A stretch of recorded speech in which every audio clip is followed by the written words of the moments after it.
سيدنا محمد. اللهم صل على سيدنا محمد. اللهم صل على سيدنا محمد وعلى آل سيدنا محمد. Assalamualaikum warahmatullahi wabarakatuh. Allahu akbar, Allahu akbar, Allahu akbar. Allahu akbar, Allahu akbar, Allahu akbar. Allahu akbar, Allahu akbar, Allahu akbar. Allahu akbar kabira walhamdulillahi katsira. وسبحان الله بكرة وأصيلا.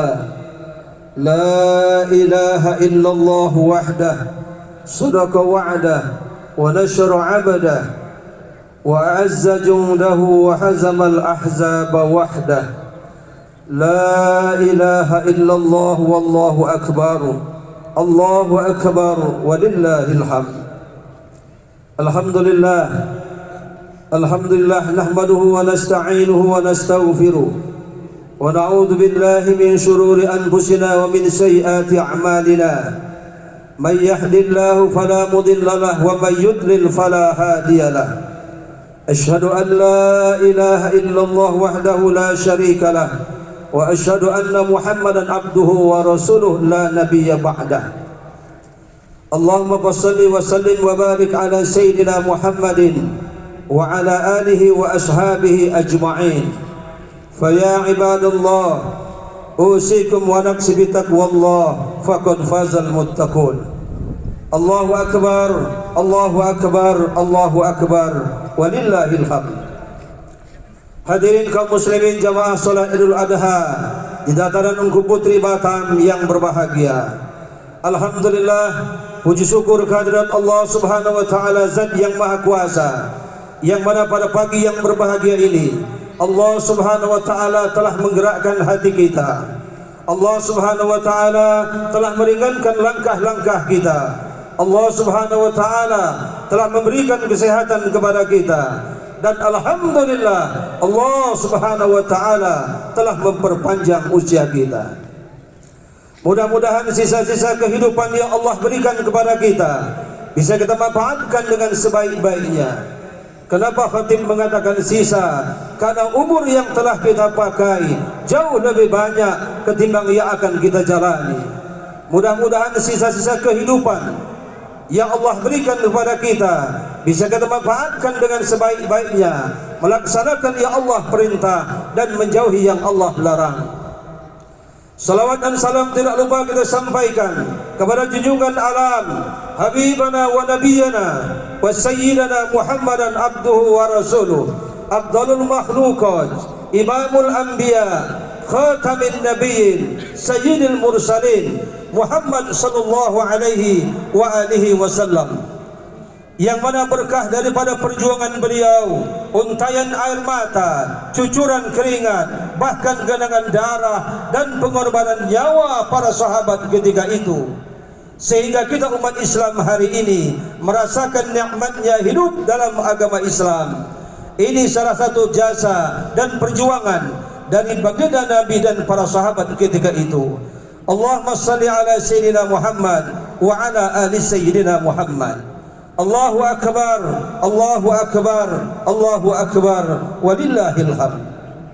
Hadirin kaum muslimin jamaah salat Idul Adha yang dirahmati Allah, salah sebuah hadis menyatakan bahwa an-nasu ala arba'ati ajnas, manusia terbagi kepada 4 golongan. Al-awwal, yang pertama kata Rasul, ada orang yuladu mu'minan wa yuhyi mu'minan wa yamutu mu'minan. Ada orang yang lahirnya Islam, dia hidup dewasa secara Islam, kemudian ketika meninggal dunia juga dalam keadaan Islam. Lahirnya Islam, ketika lahir diazankan telinga kanan, dikomatkan telinga kiri. Hidup berumah tangga dewasa secara Islam, ketika ruh berpisah dengan jasad juga dia kembali menghadap Allah dalam keadaan Islam. Ini yang kita harapkan hari ini. Tetapi yang kedua, hadirin jamaah solat Idul Adha yang berbahagia, yang kedua yang berbahaya, yuladu mu'minan wa yuhyi mu'minan wa yamutu kafiran. Lahirnya Islam, bapak mamanya Islam, dia hidup dewasa berumah tangga secara Islam. Ketika ruh berpisah dengan jasad, Allah cabut hidayah, dia mati dalam keadaan kafir. Na'udzubillah summa na'udzubillah.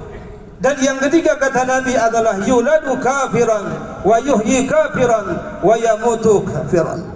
Lahirnya non-Islam, kafir, kemudian hidup dewasa secara kafir, bahkan meninggalnya pun kafir.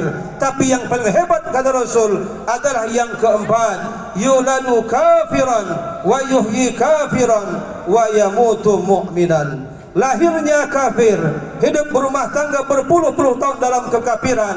Ketika ruh berpisah dengan jasad, Allah berikan hidayah, dia mati dengan membawa satu kalimat tauhid, la ilaha illallah Muhammadur Rasulullah sallallahu alaihi wasallam.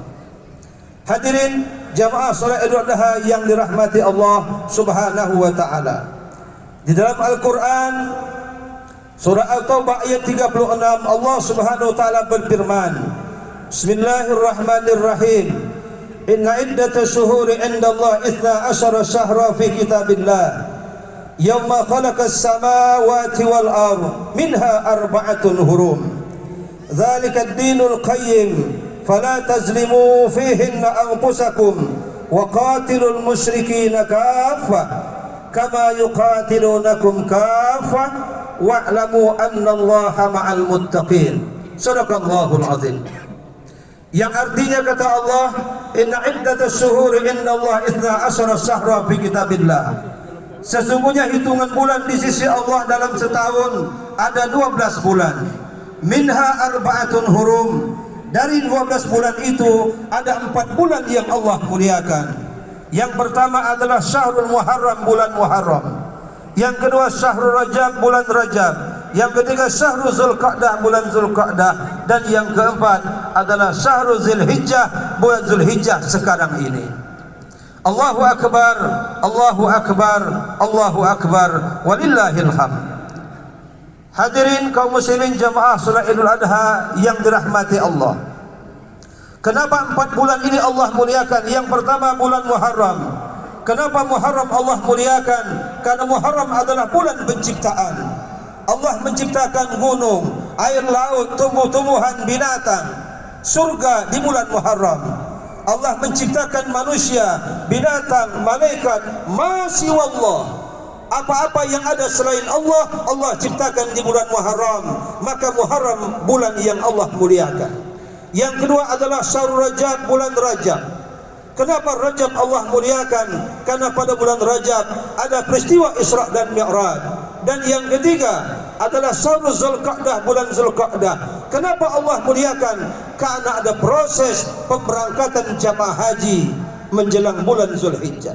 Dan yang keempat bulan yang Allah muliakan adalah bulan Zulhijjah. Kenapa bulan Zulhijjah Allah muliakan?